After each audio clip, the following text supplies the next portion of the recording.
tardes, gracias a todos por estar aquí y gracias al Fondo de Cultura Económica por la invitación. Quiero decir que nunca había leído a Bernardo Esquinca y me leí un libro fascinante que se los súper recomiendo, que se llama Los niños de paja. O sea, es un libro muy corto que en el momento en que empiezan no van a poder soltarlo en ningún momento y van a sentirse viendo una de las películas más aterradoras y espeluznantes y asombrosas que puedan ver en su vida. Y Andrés pues, lo conozco como escritor, como periodista y como presentador de televisión. Vamos a conversar sobre los monstruos en la ciudad, los monstruos en la literatura. La primera pregunta que tengo para los dos, pueden alternarse en el orden que quieran, es ¿cuál es el primer monstruo de cada uno? El primer monstruo privado. El que quiera empezar. Pensaba que iba a empezar el visitante, porque es una pregunta difícil. El primer monstruo que yo recuerdo haber tenido en mi vida, o el primer ser por el que yo sentí temor, se remite a mi infancia y es... yo tuve el privilegio de conocer a los papás de mis abuelos, a mis bisabuelos. Y mi bisabuelo tenía una hermana algo mayor, ¿no? Una señora bastante mayor, que ya por entonces debía estar por encima de los 80 años. Yo tenía 5 años y por alguna razón ella me producía mucho miedo. Y no sé por qué cada vez que llegaba, esa era mi familia en una zona, no en Bogotá, mi familia es quindiana, de lo que se conoce aquí como el eje cafetero, y era alguien que me producía muchísimo temor. No sé por qué, pero siempre que pienso en el miedo, pienso en ella. Ella se llamaba Maruja. Era una mujer, no era malvada, ni mucho menos, ni era pues un ser aterrador, pero desde mi perspectiva en aquel entonces, pues ver a un ser tan envejecido y un poco brusco, era una señora antioqueña, ¿no? De esas señoras fuertes un tanto, y para mí esas maneras eran un poco aterradoras. Creo que eso a mis 4 años encarnaba el concepto de terror. Suena tonto, pero ese era mi concepto de terror. Y cada vez que quiero invocar al miedo, pienso en la tía Maruja, hermana de mi bisabuelo, tía bisabuela mía. Ese fue mi primer monstruo. Un brindis a la memoria de la tía Maruja. Hola, es un honor estar acá, en esta ciudad tan bella que es Bogotá. Estuve aquí hace 5 años, en este mismo festival, en este mismo contexto, y es un gusto regresar. Gracias por estar aquí, muchas gracias al Fondo de Cultura Económica por la invitación.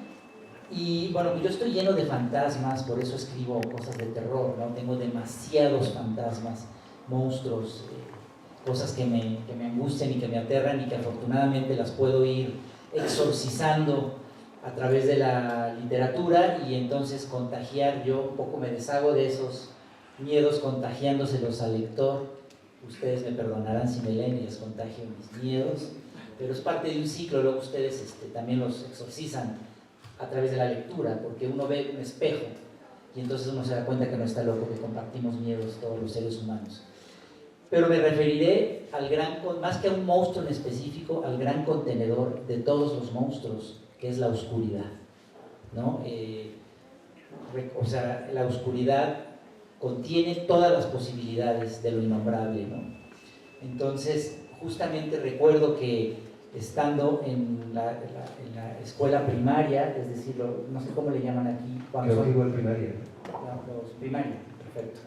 Tendría 6 años y iba a una escuela que debía llevar uniforme. Entonces había en la casa de mis papás, allá en Guadalajara, yo soy de la ciudad de Guadalajara, en México, en una casa no muy grande, pero una casa que tenía un patio y que al fondo había el cuarto de lavado, ¿no?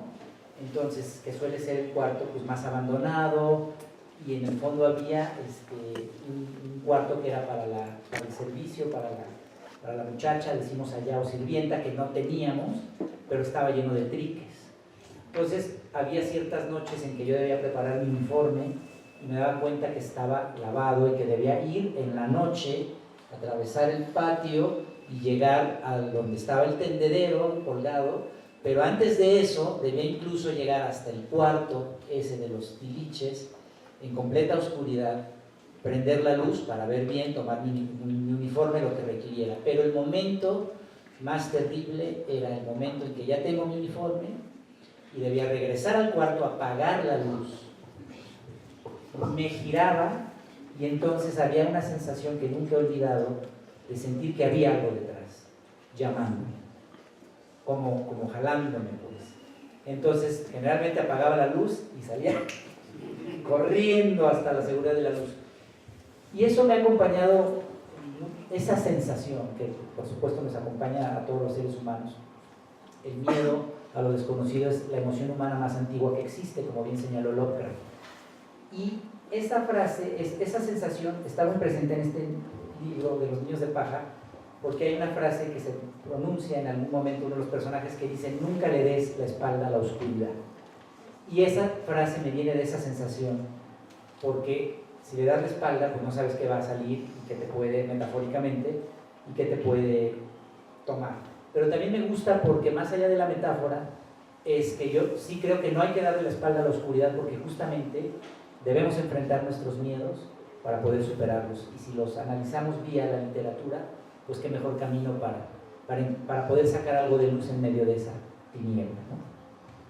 Este es un momento a Lovecraft, y sé que a Andrés le gusta mucho Horacio Quiroga, que ha escrito cuentos verdaderamente aterradores.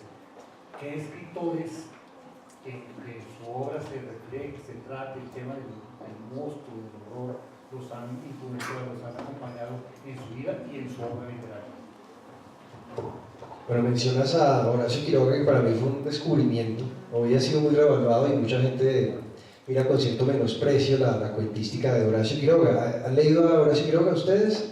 Es un escritor que a veces prescribe mucho en los colegios y esto, bueno, él tiene una obra que, pues por un lado mira mucho la selva, pero por otro lado también está una obra a la que han comparado un poco con un Edgar Allan Poe latinoamericano, y a mí me encantaba esa monstruosidad que él reflejaba en cuentos como La gallina degollada, por ejemplo, porque es la historia de tres jóvenes con un impedimento mental o algo parecido. El almohadón de plumas, que es una criatura que succiona, o sea, hay una mujer, no les cuento el spoiler, digamos, pero más o menos la historia es de una mujer que está con su esposo en su habitación y comienza a sufrir de un debilitamiento general, empieza a perder peso, empieza a sentir fiebres y empieza a experimentar una suerte de síntomas aterradores y terribles, y el médico va de visita una tras otra vez y no se encuentra ninguna explicación lógica para eso, hasta que finalmente pues la mujer fallece, y no les voy a contar cómo fallece, pero les cuento que hay una criatura involucrada. Eso por un lado, por supuesto, esos seres y esos mundos truculentos de Horacio Quiroga que sigo disfrutando, y por otro también algo que me sonó mucho. Hay una película que me marcó mucho en mi vida y que leí en paralelo un libro que para mí era como la versión literaria de esa película. La película se llama La Mosca, yo no sé si ustedes la vieron, que la protagonista es un personaje llamado Seth Brundle. Y yo veía La Mosca y mi mamá me decía, pues le parecía tremendamente grotesco eso, y le parecía pues tremendamente sucio y gore y todas esas cosas, y me dijo: mira, ¿sabes qué? Si te interesa el tema de los seres que se ven abocados a cambiar, ¿por qué no lees un libro de Franz Kafka que se llama La Metamorfosis? Eso me dijo mi mamá. Entonces yo comencé a leer La Metamorfosis, yo tenía 11, 12 años tal vez, y para mí La Metamorfosis era como la versión checa de pronto de Seth Brundle, ¿no? Yo veía ahí todo el tema de confrontarte tú con una situación en que uno mismo se va convirtiendo en un monstruo, ¿no? Uno mismo su propia estructura corporal va cambiando, su alma misma se va deformando hasta convertirse en algo monstruoso, y eso me interesó mucho, ¿no? La monstruosidad que se teje dentro de uno mismo a veces sin saberlo. Creo que esos dos autores, Kafka y Quiroga, me tocaron en ese tema. Qué bueno que mencionan a Quiroga, ¿no? Que no ha tenido el reconocimiento que merecería, ciertamente, como bien mencionas, de un tiempo para acá, mucho más, pero sí, recuerdo haberlo leído en 2 etapas, una de más niño y otra más recientemente por alguna cosa que iba a escribir. Y claro, sus 2 cuentos canónicos son El almohadón de plumas y La gallina degollada, pero más que mencionar a autores que me han marcado como Edgar Allan Poe, que todo el mundo conocemos y hemos leído, qué bueno poder rescatar nombres como el de Horacio Quiroga. Y yo rescataré otro nombre que es de una autora mexicana que me marcó muchísimo, que se llama Amparo Dávila, escritora mexicana que ya tiene ahorita más de 90 años, se conserva todavía muy lúcida, publicó solo 4 libros, todos de cuentos de terror, magníficos, y el Fondo de Cultura Económica tiene su volumen, que seguramente debe estar aquí, de los cuentos reunidos, ¿no? Es una lectura fundamental para los que escribimos de terror en México, nos ha marcado a todos. Y para ubicarnos más o menos de lo que ella escribía, también intentaré no hacer un spoiler, pero tiene un relato que es ya un clásico de la literatura mexicana, que se llama Alta Cocina, y es un relato de página y media. Y es el protagonista recordando que en su infancia, en su casa, preparaban un guiso. Y ese guiso, nunca se sabe qué era, pero ese guiso en la olla chillaba de manera espeluznante. Entonces, sin decir más, ese relato hay teorías en México, gente que escribe blogs o en internet, todo el mundo tiene su teoría de qué era, porque nunca dice, con gran maestría Amparo Dávila, qué demonios es eso que se está cociendo en la olla y que está chillando al grado de que el protagonista en su vida adulta tiene pesadillas oyendo esos chillidos. Entonces esa es la maestría de Amparo Dávila, de la buena literatura de terror siempre se guarda algo para que la imaginación del lector continúe, ¿no? Es decir, hay un cineasta que me gusta mucho que se llama David Lynch, y él dice: cuando un misterio se resuelve, me siento muy decepcionado. Eso es algo que yo busco hacer también mucho en lo que escribo, porque un misterio resuelto detiene la imaginación, ya sabemos que es un misterio abierto, nos permite seguir imaginando, ¿no? Entonces, bueno, eso es Amparo Dávila. Y hay un libro que también publicó el Fondo de Cultura Económica y que sin duda debe conseguirse acá, que es una antología que hizo Edmundo Valadez, cuentista mexicano ya fallecido hace mucho tiempo, pero que hizo esta antología que se llama El Libro de la Imaginación, y donde está dividido por temas, pero hay escritores de todo el mundo, con cuentos breves, pero todos cuentos fantásticos, cuentos de terror, cuentos extraños. Y yo leí ese libro en la secundaria, estaba tumbado en la cama por una hepatitis, y me aburría muchísimo. Y me acercaron ese libro y me abrió las puertas a todo un mundo de posibilidades por conocer distintos autores, pero además distintas maneras de narrar. Y el libro de la imaginación, pues se los recomiendo también mucho, porque de verdad es un agasajo poder tener estas probaditas de autores de todo el mundo con relatos fantásticos, ¿no? Fernando, nombraste a Dávila, nombraste a Valadez. Quisiera preguntarte específicamente por para mí una de las más grandes novelas de Carlos Fuentes, Aura. ¿Cómo ves tú Aura hoy? ¿La leíste? ¿Cuál es tu percepción de esa novela? Sí, por supuesto, es un texto fundamental en la literatura mexicana en general, pero también, digamos, del canon de la literatura fantástica en México. Yo creo que en América Latina es un texto muy importante, una novela breve, muy breve, de Carlos Fuentes, que tiene un tema, por supuesto, sobrenatural. Además es un libro que a mí me toca particularmente porque está la casa de Aura donde ocurre toda esta novela, en la calle de Donceles, que es una de las calles más antiguas del centro histórico de la Ciudad de México. Yo soy de Guadalajara, pero vivo hace 14 años en la Ciudad de México.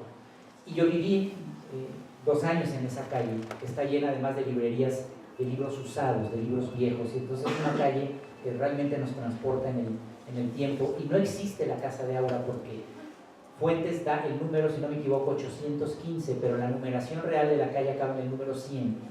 Pero hay mucha gente que ve la novela y va y busca la casa de Aura, y es una metáfora muy bonita porque, como dijo Vicente Quirarte, un estudioso mexicano, escritor importante, dijo: la casa de Aura es cierta porque existe en la imaginación de los lectores, no tanto porque exista una casa que uno pueda ver.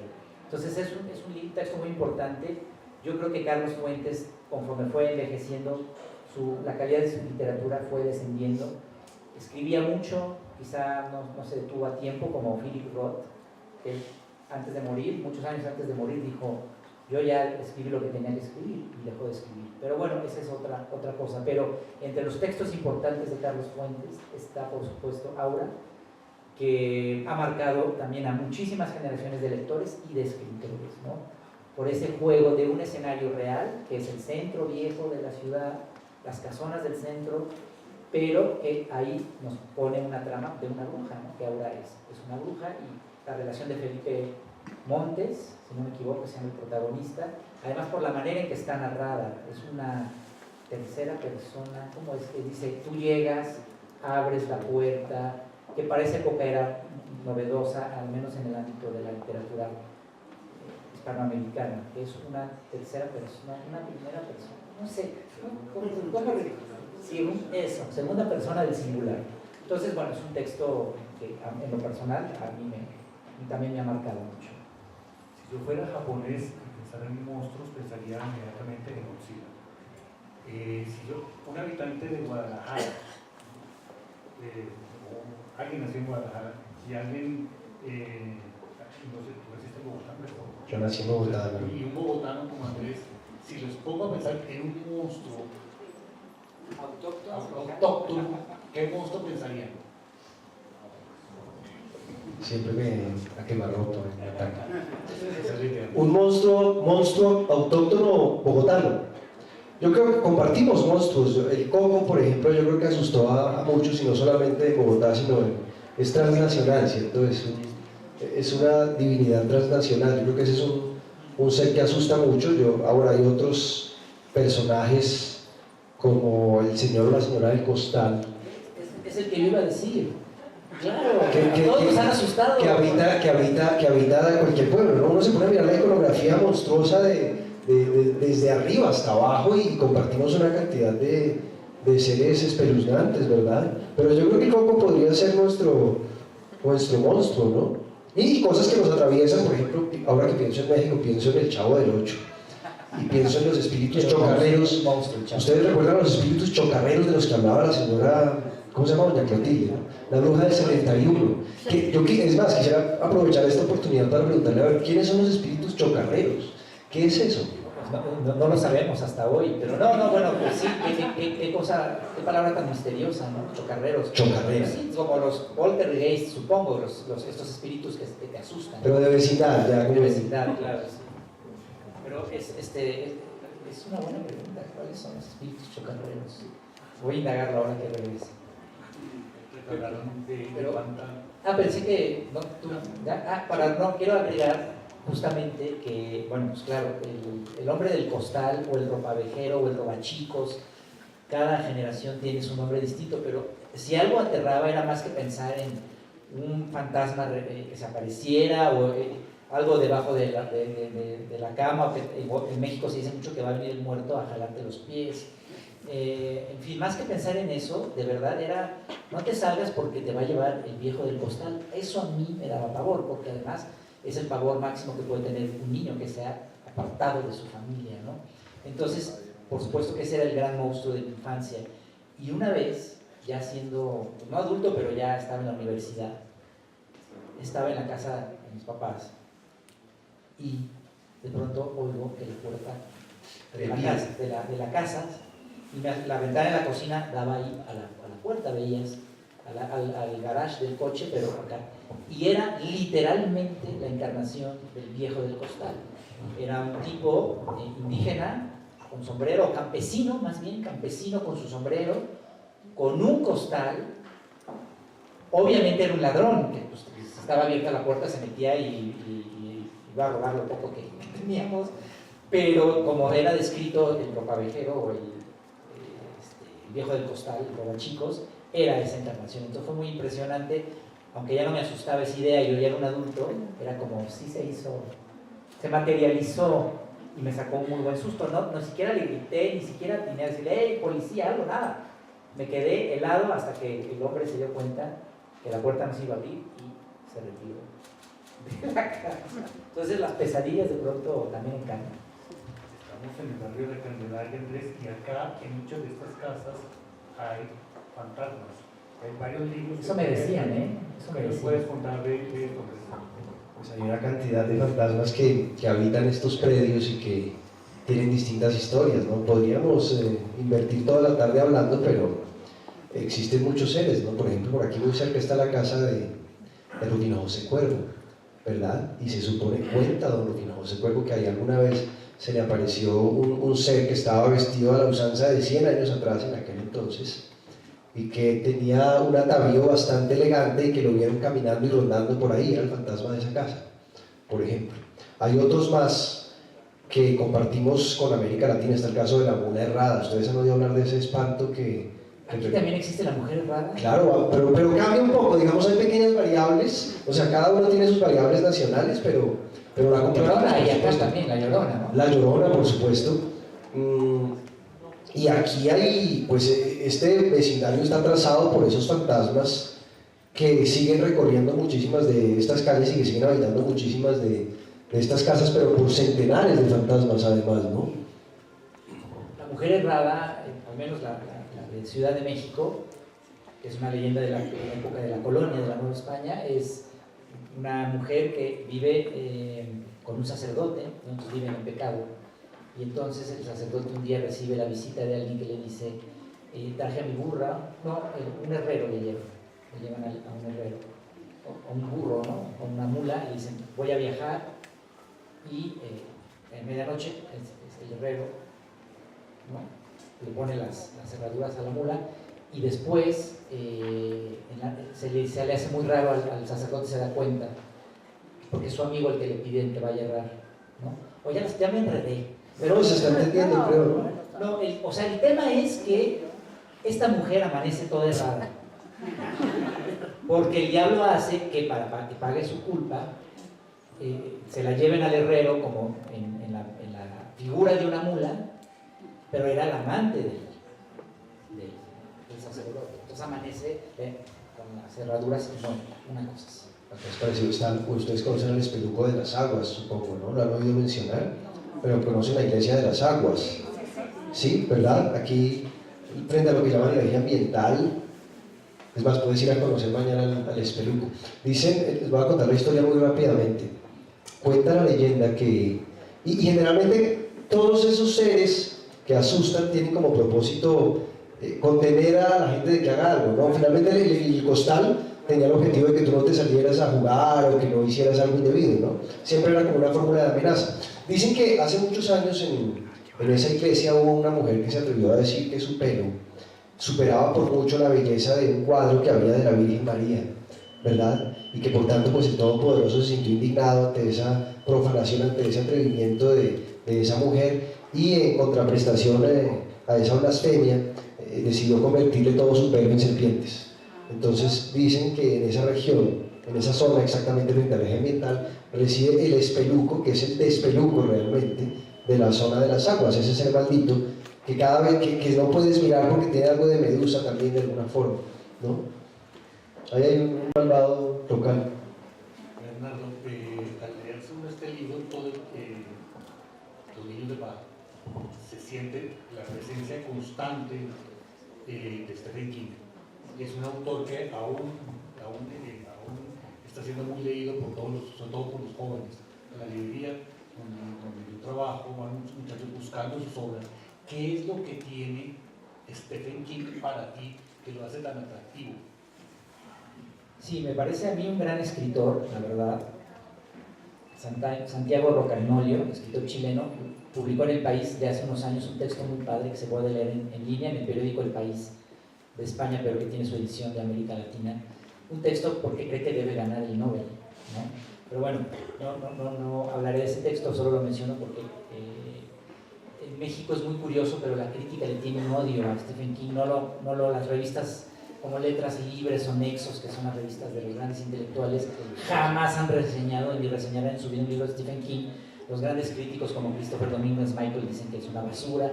Entonces, a mí me encanta en México que hagan entrevistas, ensalzar a Stephen King para hacer enojar a los críticos, ¿no? Y me parece de verdad que es un gran escritor que tiene muchas virtudes, pero una de ellas es que logra hacer que los objetos más cotidianos se vuelvan terroríficos, ¿no? Entonces, alguna vez, incluso en algún taller que he dado, he hablado de este cuento que está en una compilación de cuentos de Stephen King, que es El Umbral de la Noche, publica la editorial de Bolsillo, seguramente aquí también se consigue, y que es un cuento que se llama La Trituradora. Y es un cuento que la premisa en sí misma suena absurda y en manos de cualquier otro escritor sería un churro, como decimos en México, algo muy chato, algo malo. Pero con la maestría de Stephen King es un relato sumamente escalofriante y trata sobre una máquina de una lavandería, que es una máquina de planchar, de estas que hacen, ¿no? Y se convierte en un ente asesino. por supuesto dicen, ay, no, o sea, ¿qué es eso? Pues está contado de una manera, además con una lógica, porque la máquina se ve presa de manera involuntaria de un ritual vudú, porque hay un murciélago que pasa por ahí, es parte del elemento, una virgen que se necesita sangre de una virgen, y entonces es la mujer que es una adolescente que está trabajando en la máquina y se corta, entonces todos los elementos que se necesitan para este asunto pasan por la máquina, pero más allá de eso está contado de una manera, además al final del relato, la máquina se vuelve un ente que además sale de la y entonces ya el protagonista nomás oye el rugido y de la máquina que ahí viene. Entonces está contado de una manera que de verdad, yo lo he puesto como un ejemplo en los talleres de decir, a ver, ¿quién es capaz de contar la anécdota más inverosímil y que tengas un miedo pavoroso a leer? Ese es el Creo que los libros están hasta en una camiseta. Aquí está Pennywise, el payaso de It, que como novela y como película, la primera de hace muchos años que salió en la tele, aterrorizó a muchos. El payaso, es decir, no es gratuito que los payasos hoy en día del miedo, mucho se le debe a Pennywise y al actor que lo encarnó en la película original, porque de verdad da mucho terror. Hay un libro fascinante de Stephen King de ensayos sobre escribir, sobre literatura. ¿Cómo es que se llama? ¿Danza Macabre? No, su biografía, se llama Mientras escribo. Ese libro se lo recomiendo a todos porque son unos ensayos fascinantes. Bueno, ahora, ya no, en América Latina, centrándonos en México y en Colombia, no necesitamos pensar en monstruos antiguos, no necesitamos pensar en espíritus, no necesitamos pensar en seres alienígenas, nada. Los monstruos están acá, nos habitan, la ciudad es un monstruo, muchos de los habitantes de la ciudad son y somos monstruos. ¿Cómo es la relación de ustedes dos como escritores, como novelistas, como cuentistas, con la ciudad, entendiendo la ciudad como el monstruo que nos devora, el monstruo en el cual estamos atrapados, el monstruo en el cual vivimos? Hacemos un bloque para... Sí, hagamos ese cambio. Bueno, es muy importante lo que dices, porque en realidad la literatura de terror o de fantasmas pues son miedos que uno puede controlar. Si te da miedo la película, apagas o te sales del cine o cierras el libro. Ese es el miedo rico, el miedo que se disfruta. El miedo real, el miedo que nadie quiere vivir, es el que está en las calles de cualquier grande urbe como Ciudad de México, como Bogotá, y en países convulsos como lo es México y como lo es Colombia, ¿no? Sabemos todos pues, las cosas que padecemos. México vive una guerra contra el narcotráfico brutal, una violencia desatada, ustedes lo han visto en las noticias, con cuerpos descabezados que cuelgan de los puentes, por mencionar una de tantas atrocidades, ¿no? Es decir, México vive una violencia ahorita imparable. Creo que Colombia la vivió hace unos años y no sé si tenía entendido que quizá lograron un poco contener el problema del narco, pero México, digo, no quiero entrar en ese detalle, sino sé que Colombia ha pasado por eso, pues ya si se resolvió no lo sé exactamente, pero ha tenido un problema muy grave con el narco. México tiene un problema ahorita con el narco que no se puede controlar, y no se ve por dónde se pueda controlar porque está desbordado, porque las autoridades están coludidas y porque además el narco ha invadido cada rincón, o sea, está en las familias. Entonces, para eliminarlo está también en las familias, quiero decir, no solo en los criminales, sino se ha penetrado también por la pobreza, por toda la necesidad que ha invadido cada rincón del país. Entonces, es una cosa muy complicada. Entonces, ese es el miedo verdadero. Ese es el que nadie quiere vivir, al que nadie quiere enfrentarse. Me han preguntado alguna vez que por qué, si la realidad ya es tan terrible, yo me propongo todavía asustar más a la gente con mi literatura. Y lo que yo respondo es que justamente el mundo real no aparece en mis cuentos, ¿no? Me baso en la Ciudad de México, me baso en cosas reales, pero siempre aparece lo sobrenatural, aparece otro ángulo del mundo en el que vivimos, porque justamente no me interesa como narrador imitar la realidad y copiarla, ¿no? Me interesa crear mis propios mundos, volcar mis propias obsesiones. Entonces, para conocer el mundo real y lo que está pasando en México, bueno, pues las noticias, la tele, el radio, etcétera, ¿no? Y ahí está esa violencia, está ese miedo, o salir a la calle donde sabes que te pueden asaltar, donde ya de noche todo el mundo está, ¿no? Asustado, rápido quiere llegar a su casa. Ese es lo que a mí no me interesa, ¿no? En mi literatura están otras cosas que son importantes en nuestra psique, en nuestros miedos también, pero son otros, estos miedos ancestrales y este miedo a la otredad, a lo que es lo radicalmente distinto a nosotros, que también son miedos que nos acompañan y que es importante hablar de ellos. Pero no me interesa en mi literatura. Ya hay la llamada narconovela que abunda en México, cada quien, a mí no me interesa ir por ahí, sino también prefiero hablar de fantasmas, de vampiros, de zombies, que hacen el mundo más interesante. La realidad a veces es tan vulgar, tan prosaica, que el mundo a veces es como, de veras no hay nada más. A mí me gusta pensar que sí, que existen otros mundos que están dentro de este, y que estas criaturas formidables pueden existir y podemos encontrarnos con ellas. Me parece más emocionante pensar en un mundo así. Bueno, yo agregaría a eso que en principio yo no me interesé mucho por leer libros de zombies, ¿no? No era un tema que me resultara en principio apasionante, ni mucho menos. A veces uno se acerca a los libros cargados de prejuicios y demás, pero hace no mucho tiempo, este año he tenido la suerte de presentar varios libros de zombies que han escrito distintos amigos, cosa que he disfrutado muchísimo.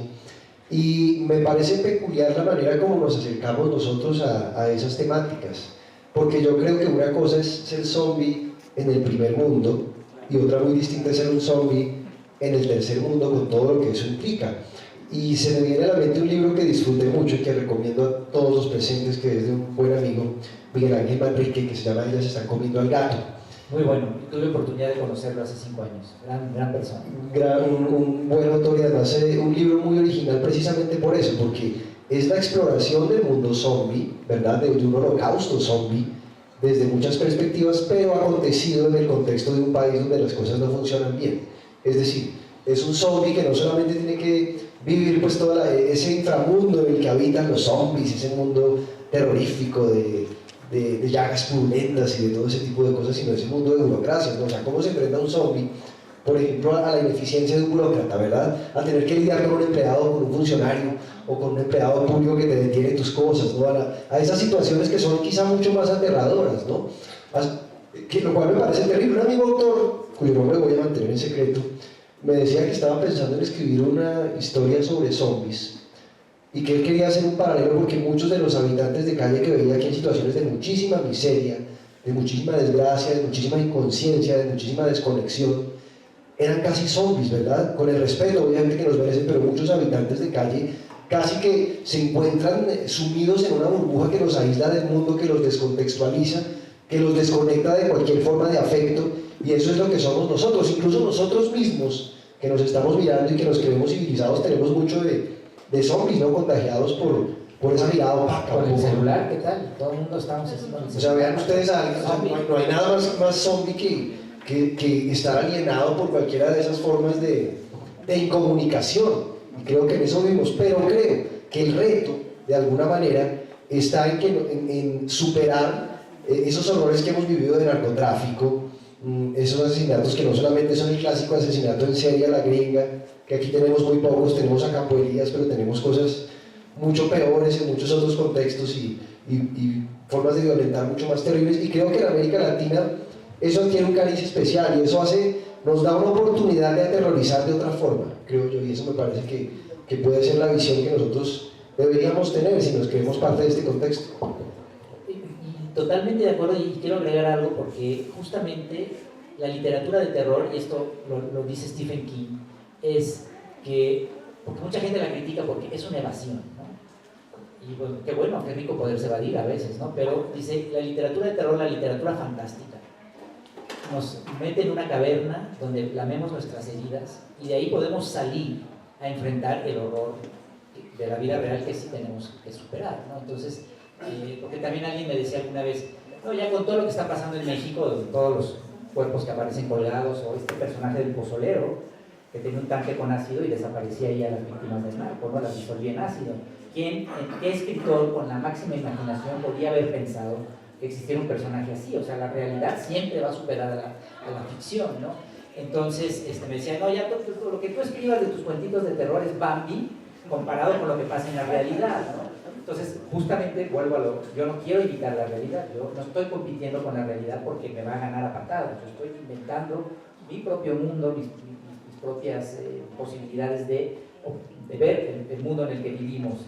Pero también es interesante que siempre en estas épocas difíciles se incrementan las ventas o la producción de literatura de terror, porque justamente la gente quiere refugiarse en esa caverna, o sea, quiere sentir otro horror que no sea el horror de verdad, o encontrarte con un cuerpo decapitado o con una cabeza rodando cerca del lugar en el que vives, ¿no? Entonces es una función muy importante la de la literatura de terror, que además en los momentos de más terror cumple su función de ayudarnos, de ayudar a reconstruir el tejido social también y de sanar nuestras heridas, ¿no? El cine también habita la imaginación de todos y también el cine, y si es de terror se siente muchísimo en tu obra. Cuando uno se lee esta novela, este libro de cuentos, esta novela, esta novela corta que es Los niños de paja, siente la presencia del cine de misterio y de terror, no necesariamente porque haya monstruos, sino porque hay una atmósfera ahí que está rodeando a los personajes, a los seres, y los va invadiendo y los va atrapando. ¿Qué autores de cine, qué directores de cine te influencian a ti? ¿Cuál de cine de terror te gustan a ti?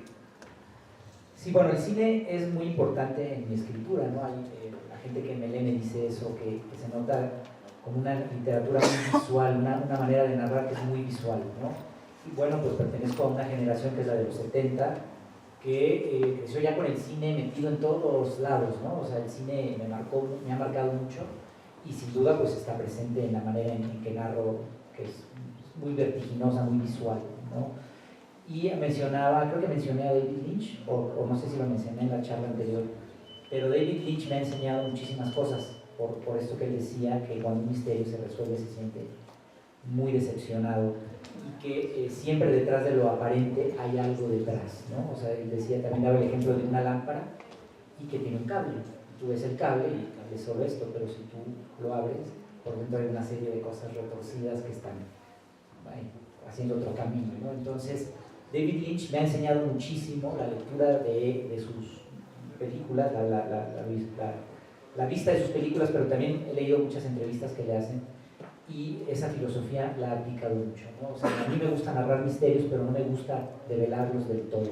Me gusta que quede una parte ahí oblicua, que además el lector, que siempre es más inteligente que el escritor, va a completar con su propio bagaje, con sus propias historias de vida, va a completar ese círculo que se debe cerrar con el lector, ¿no? Entonces, David Lynch es uno de mis favoritos. Me gustan mucho los hermanos Coen también.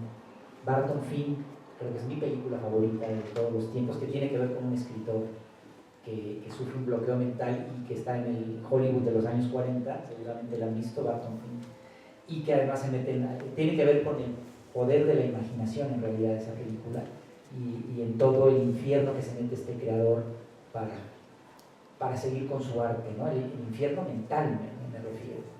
Entonces, y bueno, te podría dar muchos ejemplos de... Recientemente vi una película que se llama en inglés Hereditary, y en México le pusieron El legado del diablo.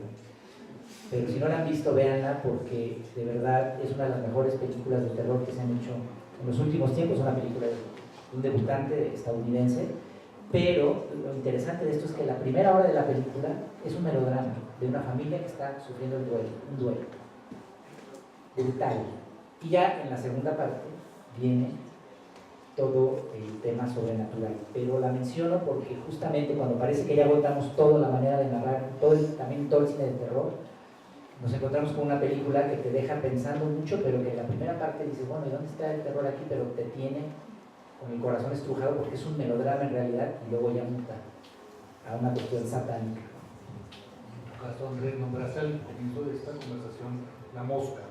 ¿Habría otras películas? ¿La de Cronenberg o cuál te refieres? Sí, la primera es la de Cronenberg, ¿no? Porque hay una segunda parte que tú la viste de Fly. Hay dos Fly, ¿no? Sí.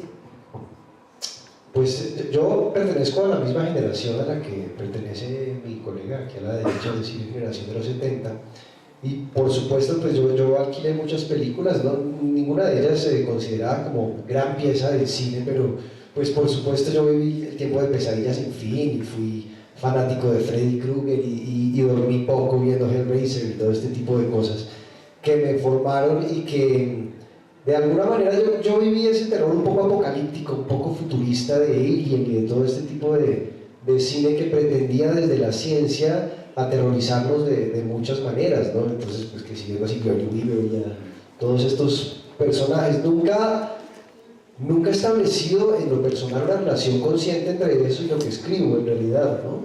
Porque creo que no ha sido un tema en el que me haya centrado yo, o no es el tipo de monstruosidad que yo busco, o por la que me siento inclinado, pero creo que definitivamente mis raíces son los 80 en ese sentido, y es lo que yo más miro como referente de miedo. Es decir, me asustan este tipo de payasos, pero también me asusta Ronald McDonald, ¿no? El payaso de McDonald's que da más miedo, que tiene mucho de terrorífico también. Y qué bueno que mencionas los 80, porque yo soy producto total del cine slasher, que así se llama, de los 80. Entonces es Freddy Krueger, o sea, Pesadilla en la calle del infierno, Viernes 13, que además tiene así 20 películas, y luego es Jason, el asesino en el espacio, literalmente, o sea, después de matar en Lake Placid, que mató a todos los adolescentes calenturientos, porque eso es lo que pasa también, es estas películas que tenían en el fondo su mensaje moralino, ¿no? Totalmente. Los jóvenes calenturientos. Oye, porque siempre se moría el calenturiento, ¿verdad? O la calenturienta de la historia siempre terminaba castigado. Y de hecho, hay en Viernes 13, parte 3, hay una escena realmente escalofriante, que están dos adolescentes haciendo el amor y los atraviesa a los dos por uno, con una lanza, ¿no? En fin, todas estas películas, Halloween, por supuesto, todas esas películas, mencionaste Hellraiser, todas esas películas yo las vi, y además yo vivía en Guadalajara en una colonia que se llama la Colonia Providencia, muy no había tantos negocios como hay ahora, era más bien un barrio familiar, ¿no? Entonces salíamos a jugar se podía jugar en la calle, o sea, no pasaban casi coches, no había esta inseguridad que hay ahora. Entonces nos la pasamos jugando, pero también nos juntábamos a ver películas de terror. Era un club de películas de terror y vimos todas estas películas de cine slasher, y eso sin duda me marcó para lo que yo hago, ¿no? Los Niños de Paja son cuentos, pero termina con una noveleta que se llama Los Niños de Paja, y parte justo de un cliché, del máximo cliché de estas películas, que es: van unos jóvenes en un auto, toman una desviación equivocada y llegan a un lugar donde les pasan cosas terribles, ¿no? Ese es el inicio de Los Niños de Paja, aunque yo quería darle la vuelta a ese cliché y espero haberlo logrado, pero quería partir justamente del máximo cliché del cine de terror de los 80. Alguien toma un camino equivocado y pasan cosas horribles. Nombraste ahora el cine B. ¿Cómo se llama, Andrés, este director de cine colombiano? ¿Pinilla? Pinilla. Sí, Jairo Pinilla, ¿no? ¿Tú conoces la obra? No. Te la presento, me parece importante que la conozcas, por favor. Que esta visita. ¿Ustedes conocen la obra de Jairo Pinilla? En resumen, ¿no? Jairo Pinilla es considerado el Ed Wood colombiano de alguna manera, y es un autor que se dedicó a hacer cine de terror, pero de un presupuesto bajísimo, es decir, tremendamente bajo y tremendamente fácil y tremendamente barato.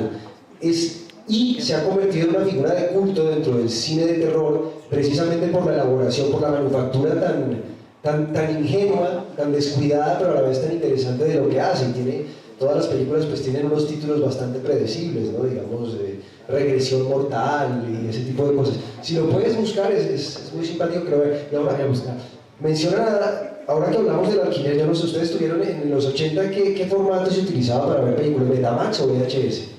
Primero beta y luego VHS. Ok, entonces fuimos territorio beta. En todos los alquileres de películas que había en Colombia en aquel entonces, Betatonio entre ellos, había una pieza antológica que además era nacional, llamada Holocausto Caníbal. Yo no sé si ustedes conocieron eso, que salía una mujer empalada, terrible, era una imagen muy aterradora. Lo daban por una historia cierta.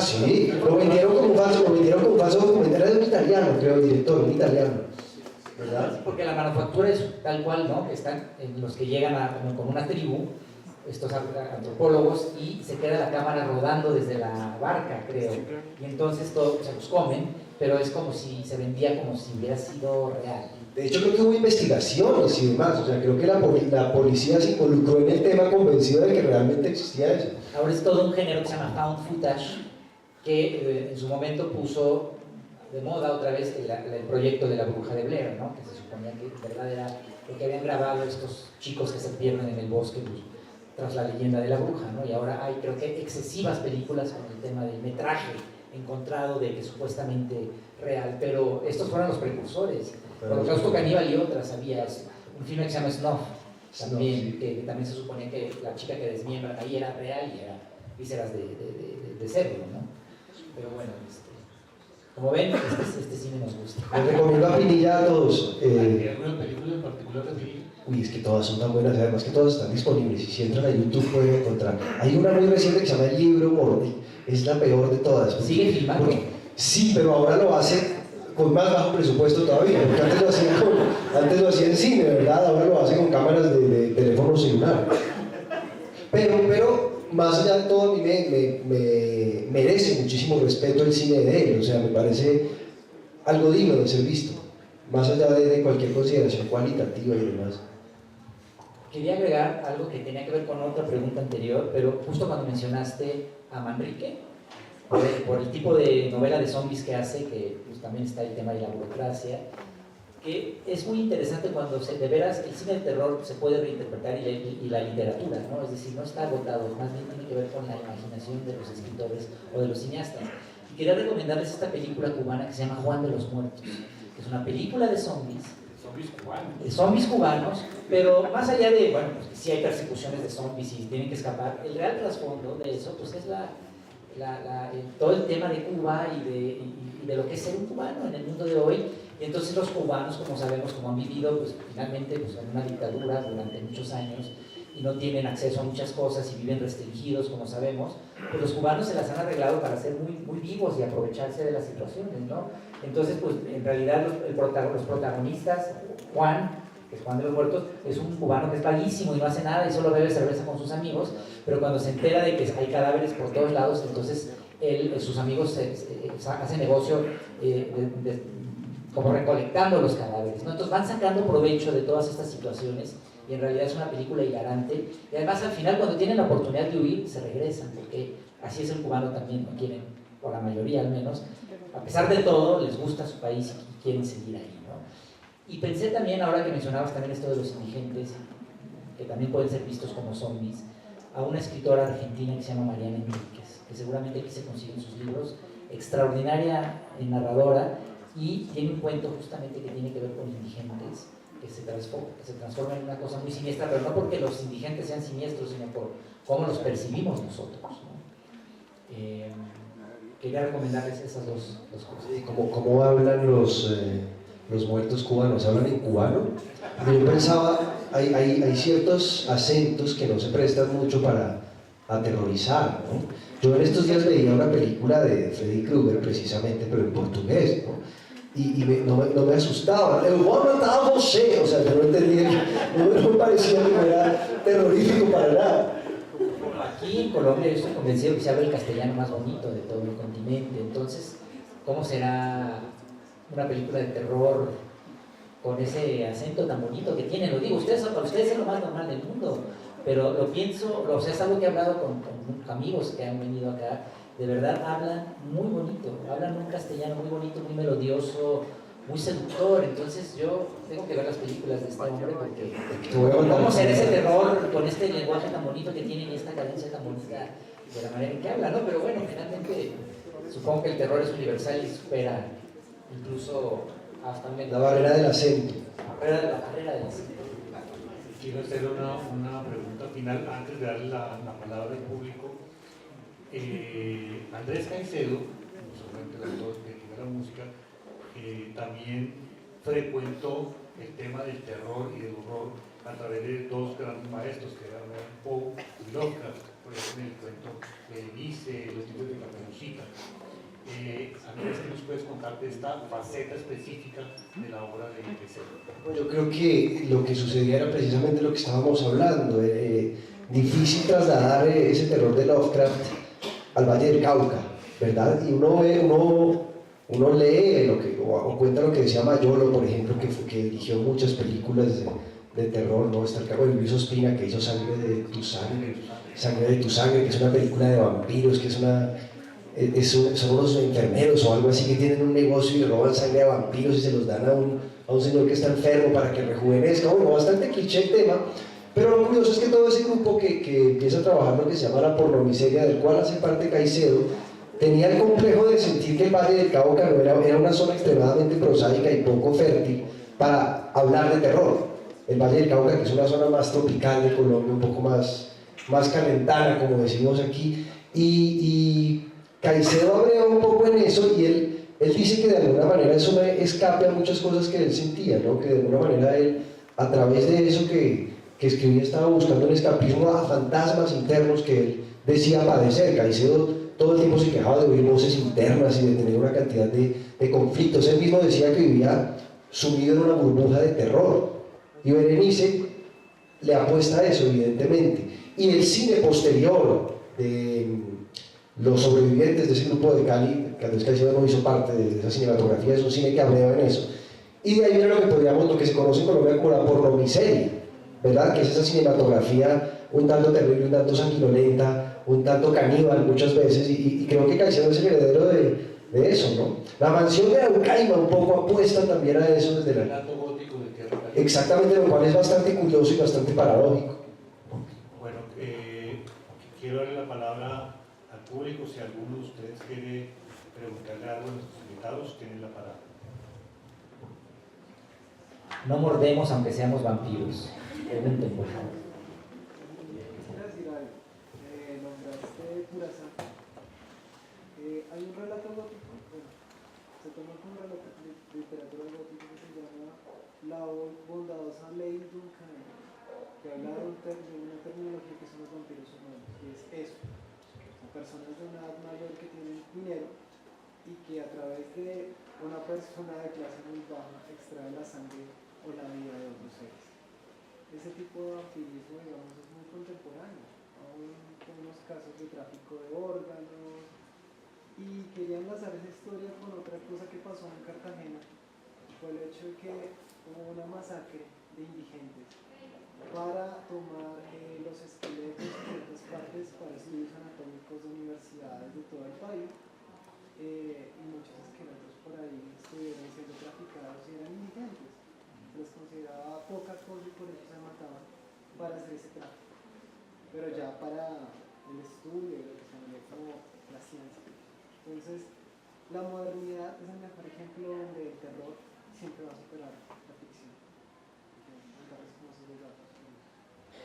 No, bueno, tienes toda la razón, y muy buen apunte el que haces, y lo mencionaba, la realidad va a superar siempre a la ficción, pero a la vez también la ficción sí incluso algo como el vampiro, que es una figura que ya sabemos que no existe, o quién sabe, pero puede referir a estas cosas también que pasan en la vida real, ¿no? Mencionabas estos casos, y recuerdo una película de Abel Ferrara que se llama The Addiction, creo que se llama, que son vampiros junkies. Entonces ellos van y muerden el cuello de heroinómanos porque ya son ellos mismos adictos. Y finalmente pues es una película que, aunque trata el tema de vampiros, está hablando también de un tema real, nada fantástico, que es el tema de las adicciones, ¿no? Entonces sí, y no olvidemos que el mito del vampiro, el ancestral mito del vampiro, finalmente también obedece a algo real. Nace en la Edad Media, cuando había las pestes que asolaron varios territorios, varios países, y el vampiro obedece a ese miedo. El vampiro es una metáfora del contagio, y cada generación lo ha adaptado también, ¿no? Porque en los tiempos del SIDA es una nueva reinterpretación el tema del contagio, pero el vampiro es eso, es el muerto que revive para contagiarte y convertirte en un redivivo, en uno muerto. En un vampiro tienen muchos nombres. Los comemortajas les decían en la Edad Media.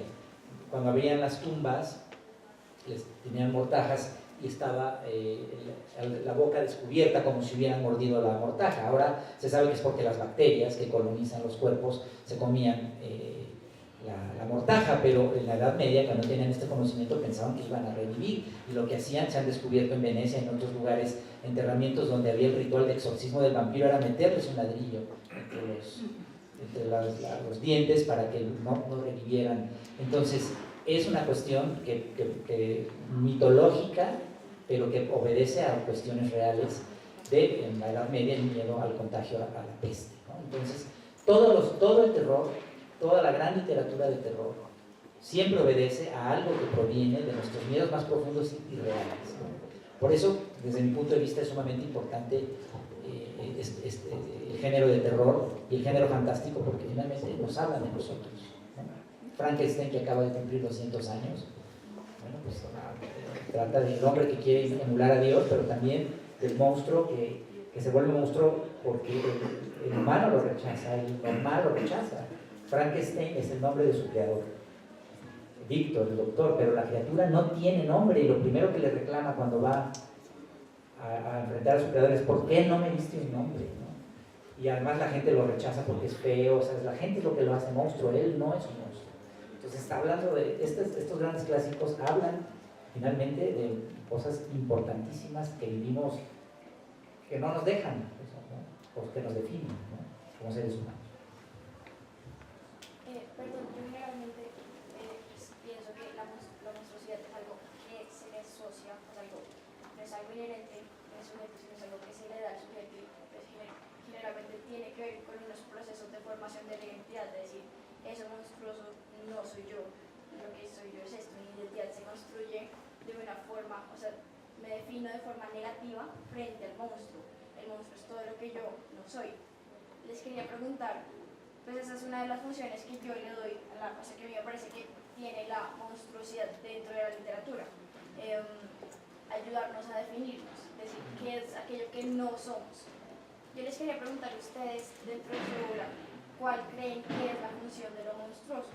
¿Por qué usan monstruos? ¿Cuál es el papel del monstruo? Bueno, yo no convoco muchos monstruos dentro de mi elenco, pero en lo personal pienso que el monstruo funciona siempre y cuando tenga aristas y tenga una profundidad más allá de lo que está en la superficie, porque yo creo que detrás de toda monstruosidad finalmente no hay más, como lo dices tú, que una proyección de temores o de pánicos o de antivalores, ¿verdad?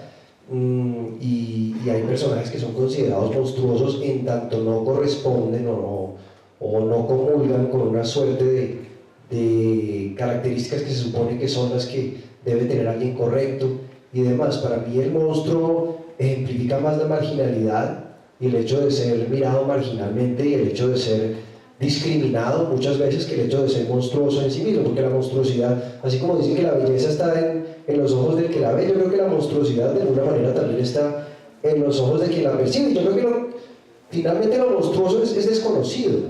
O sea, si en este momento llega un dinosaurio y aparece aquí, seguramente nos va a parecer monstruoso. Godzilla, por ejemplo, llega acá, pues nos va a parecer. Pero si empiezan a poblar dinosaurios este lugar, pues seguramente dejarán de serlo. Cuando llegó el caballo a América y llegó el hombre en un semoviente, pues eso debe haber sido una imagen monstruosa, ¿verdad? Un centauro, no sé qué clase de ser extraño, pero finalmente partía del desconocimiento. Entonces yo creo que el monstruo es más que una proyección de los pánicos que uno tiene en la mayoría de los casos, partiendo de prejuicios e infundados. De acuerdo, y yo agregaría que pues, tú decías que nos sirve el monstruo para definir lo que no somos, o para definirnos, pero también lo que somos, ¿no? Y sí creo que también muchas de las metáforas en el cine de terror, en la literatura de terror, sobre el monstruo, tienen que ver justamente con el monstruo interior que todos llevamos, ¿no? Todo ser humano tiene su lado luminoso y tiene su lado oscuro, ¿no? Y pues de eso nos habla Jekyll y Hyde, esa es la gran metáfora, ¿no? El científico que se toma una pócima y de día es el doctor que cura, y de noche es un monstruo que no puede contener sus pasiones más bajas y que asesina, ¿no? Entonces, todos, en mayor o menor medida, pero todos tenemos nuestro Jekyll y Hyde, ¿no? Porque es parte de la naturaleza humana. Y el monstruo sí, es curioso ese binomio, sí, muchas veces se ha usado, o sea, digamos, en la historia de la humanidad, justamente para señalar al otro, ¿no? Tú eres el monstruo, yo no, pero lo que la literatura justamente nos enseña es que muchas veces el monstruo somos nosotros, ¿no? Y para sentirte mejor que el otro también, de alguna forma, ¿cierto? Y eso funciona, esos arquetipos atraviesan lo literario y la ficción y se mueven en la publicidad, en política, en la comunicación política. O sea, estamos fabricando monstruos y fabricando una escala de antivalores. A eso nos acogemos, ¿no? Sí, adelante, adelante. En ese sentido, ¿creen ustedes que se puede definir lo humano sin lo monstruoso? O sea, podemos como otorgarnos una identidad sin poner un monstruo. O sea, ¿cómo separar, dices? ¿O? Me refiero, o sea, se puede, como, para hablar de una naturaleza humana tenemos que necesariamente hablar de algo monstruoso, es algo como que debe ir acompañado, o se puede... Es que pueden ocurrir las dos cosas. Puedes no hablar y obviarlo, porque no nos gusta justamente mirar hacia esa parte oscura. Pero desde mi punto de vista, y por eso escribo lo que escribo, es que sí es necesario mirar hacia el abismo. Como ya lo dijeron, ¿no? Cuando miras el abismo te mira aquí, ¿no? Porque fue Goya, que dijo, no, Goya dijo, el sueño de la razón produce monstruos. Pero también algún sabio dijo eso, cuando miras al abismo, el abismo te mira a ti.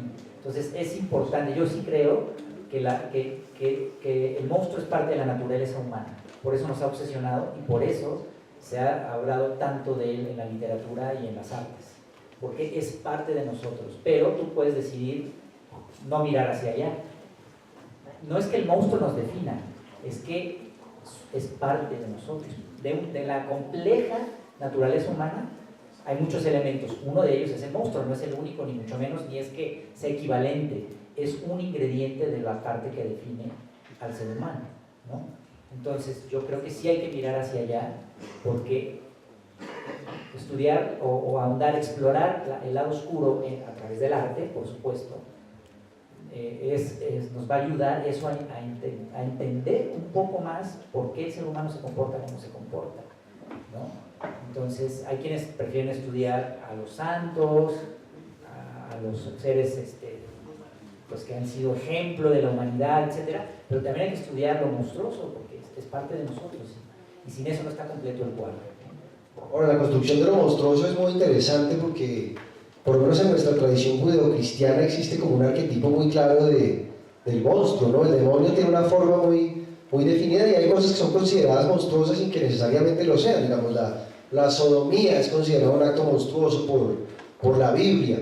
La simbología del número 6, que está tan relacionado con el mal, con el demonio y con todo este tipo de cosas, tiene su origen en un tema bíblico, y se supone que en algún momento del principio de la historia, en los primeros libros de la Biblia, bajan los ángeles, o los ángeles caídos, los demonios, los de las huestes de Satanás, vienen y se reproducen con las nativas terrestres y tienen unos hijos que son gigantes, que se llaman los nefilim.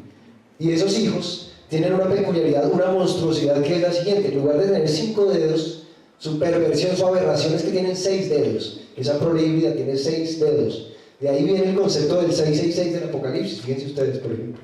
Es lo que no corresponde a lo que se supone es la norma, ¿verdad? Bueno, yo tengo dos comentarios. Primero, pensando obviamente en todo lo que han dicho ustedes de la novela Frankenstein,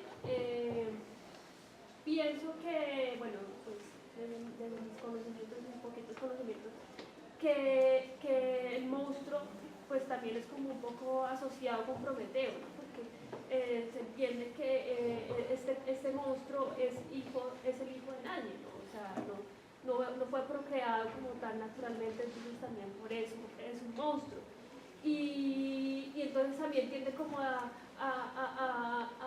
todos modos a humanizar la escritora, a humanizar este monstruo cuando él se empieza a conmover con cosas de la naturaleza y se encuentra con una niña, de hecho, y entonces empiezan como a hablar de cosas así muy profundas sobre una flor, y entonces como todo su tormento interior de no querer ser malo, pero pues que sí tenía una rabia interna profunda, y entonces estaba buscando constantemente al creador, ¿no?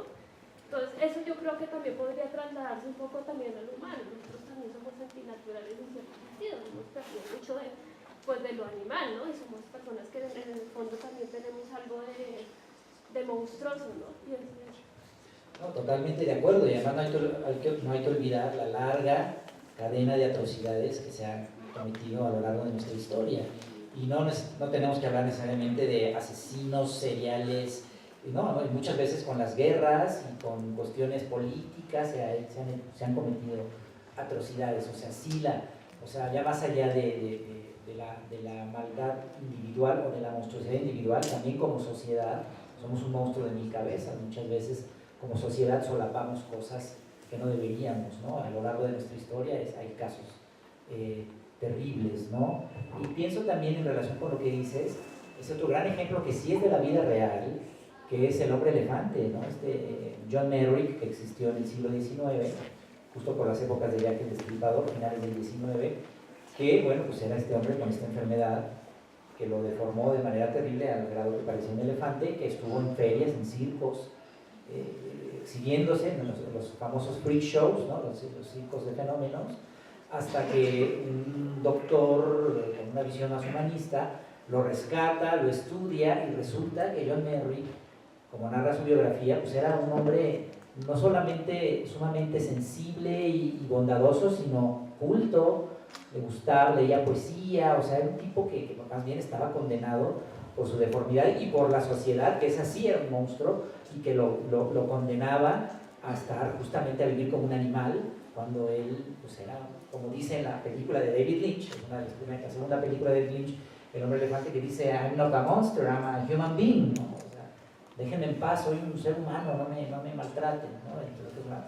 de las escenas más desgarradoras de la película, ¿no? Entonces, en realidad lo que pasa es que es eso, o sea, en realidad el monstruo somos nosotros, esa es la verdad, esa es la gran metáfora, creo yo.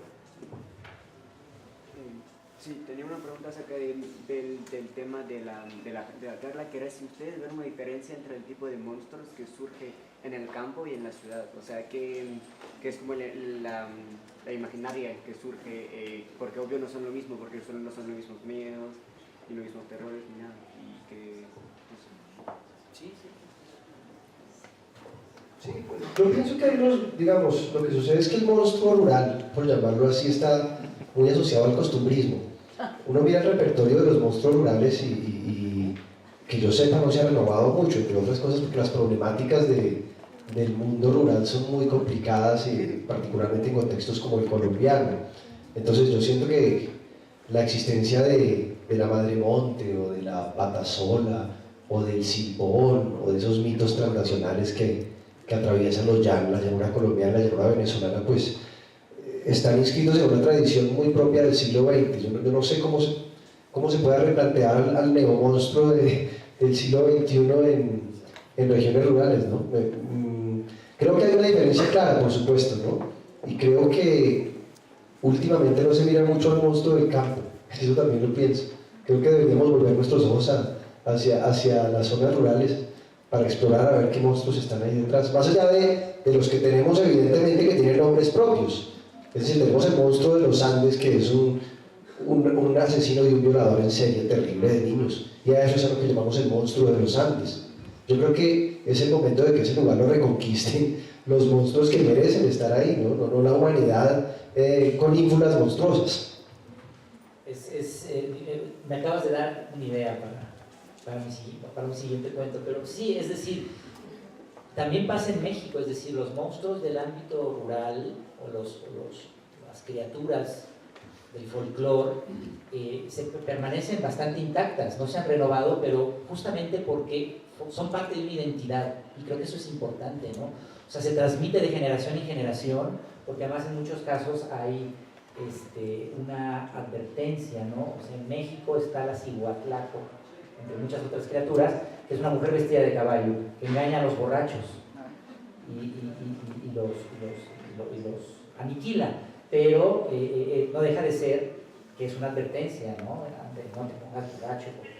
Y hay muchas criaturas, en Oaxaca hay otra también, que ahorita no me acuerdo cómo se llama, pero también se lleva a los que beben mezcal, etc. Entonces, Yo creo que es parte además de una literatura oral muy, muy bonita, bueno, no bonita es la palabra, pero importante, es una memoria que se mantiene viva de las tradiciones. Creo que es importante, es una identidad que se mantiene.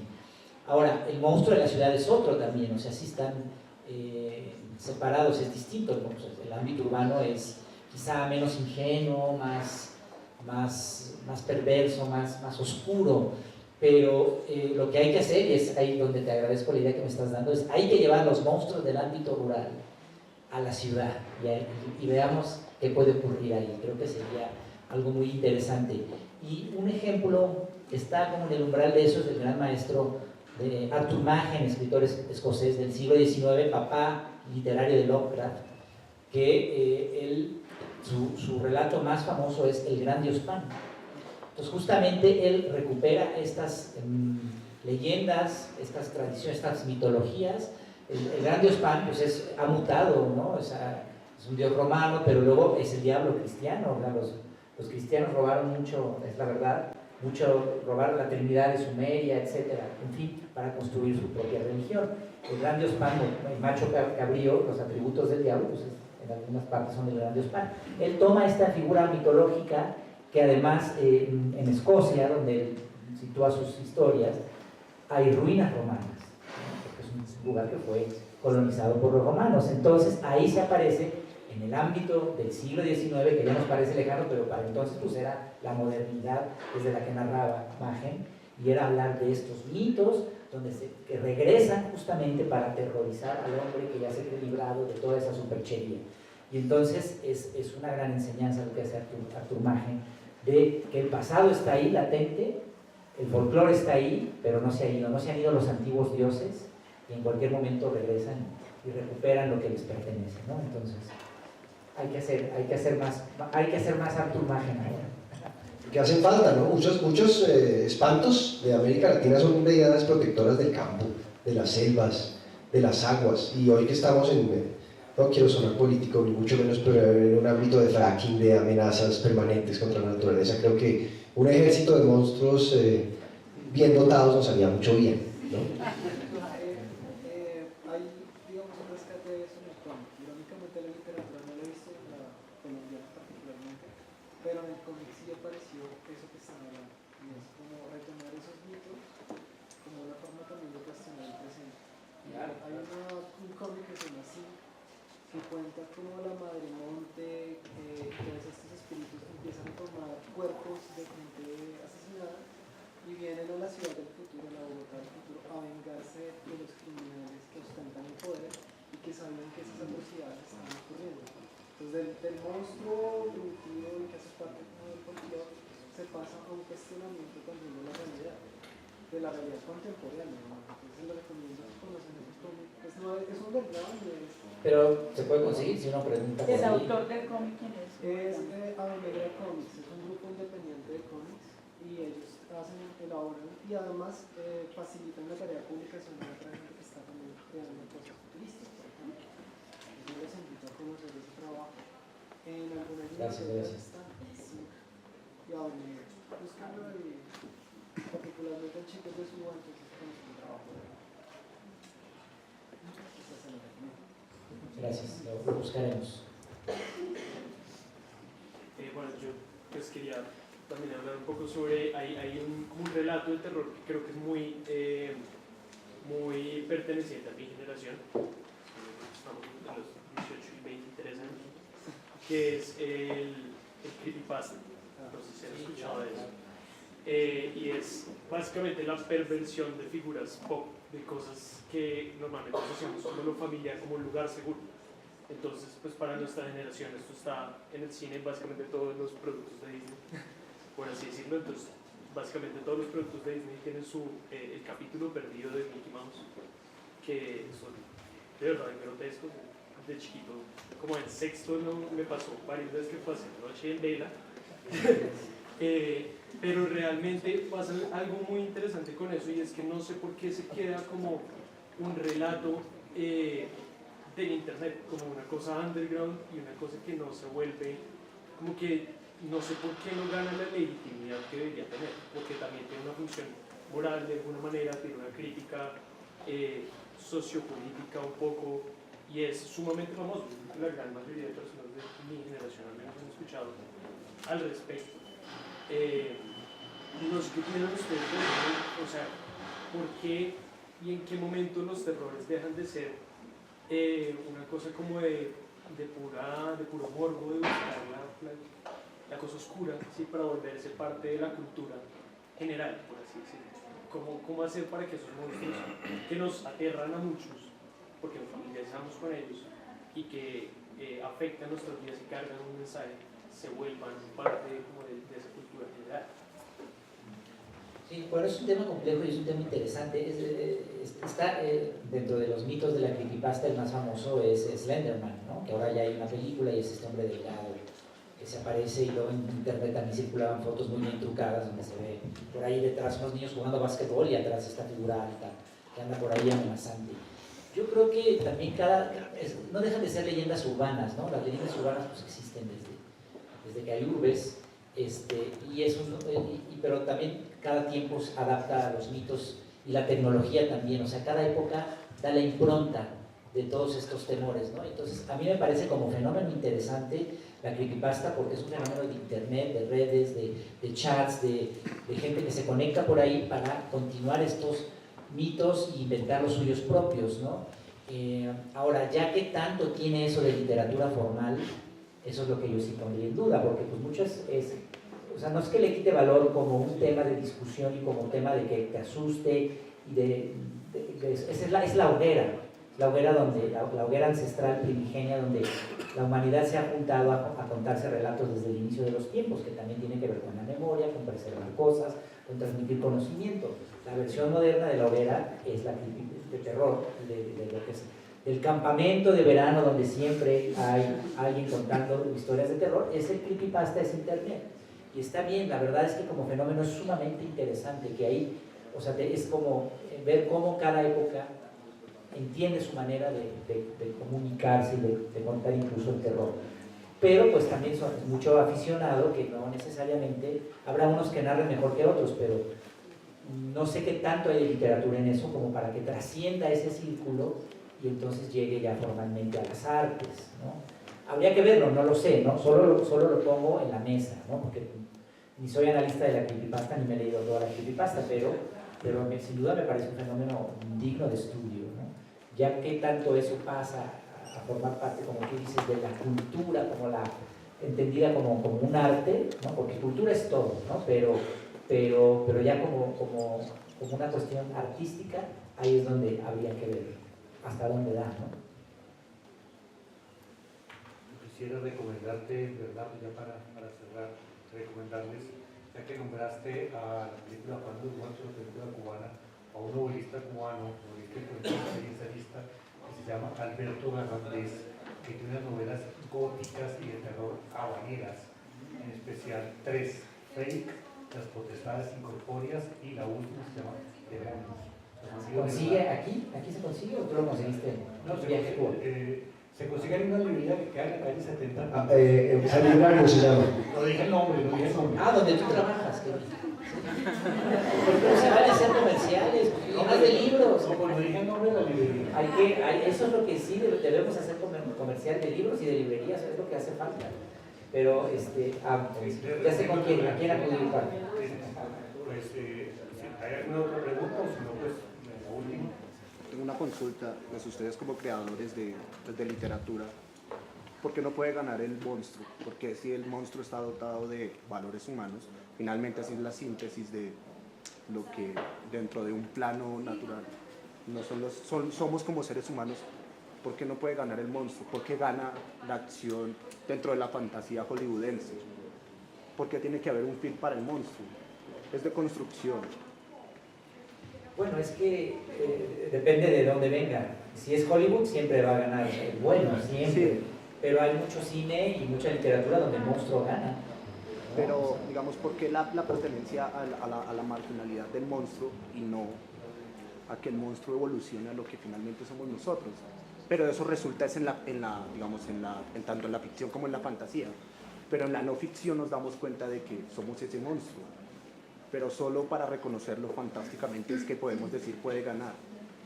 por construcción, digamos, no sé, yo no he leído su merced, pero su merced apunta a que gane el monstruo que lleva o a que el monstruo sea parte de algo que es ideal. No, yo soy más lector que creador de terror, pero yo prefiero que gane el monstruo. O sea, yo prefiero la reivindicación porque además yo me siento más monstruo que humano, ¿verdad? O sea, me siento mucho más reivindicado a través de la victoria de lo monstruoso que de la victoria de lo humano o que de esa magnificación de lo humano. Pero yo no creo, es decir, yo creo que hay un sector, digamos, de la literatura de terror en la que se espera que gane el monstruo, pero no creo que sea la norma, ni mucho menos tampoco, ¿no? Ni tampoco creo que el antagonismo esté dado en esos términos tan simples de quién gana y quién pierde, ¿no? Pero no sé, es como yo lo veo. Claro, generalmente, digamos, en el buen arte, en un buen cine, en una buena literatura, en realidad pierden los dos. O sea, del enfrentamiento entre lo monstruoso y lo humano, que habrá que empezar a definir, o sea, empezar por definir qué es lo humano. El encuentro de esos dos mundos, generalmente nadie sale intacto, que ese sería más bien, yo creo, que lo que nos enseña el buen arte, del encuentro, o sea, ni el humano sale intacto del encuentro con la monstruosidad, ni mucho menos el monstruo de su contacto con el humano. Ahí es el encuentro de dos mundos y siempre va a haber un saldo de eso. Pues muchas gracias a todos, gracias a Bernardo y Andrés, los autores están ahí, pues, y hasta la próxima y gracias nuevamente. Gracias.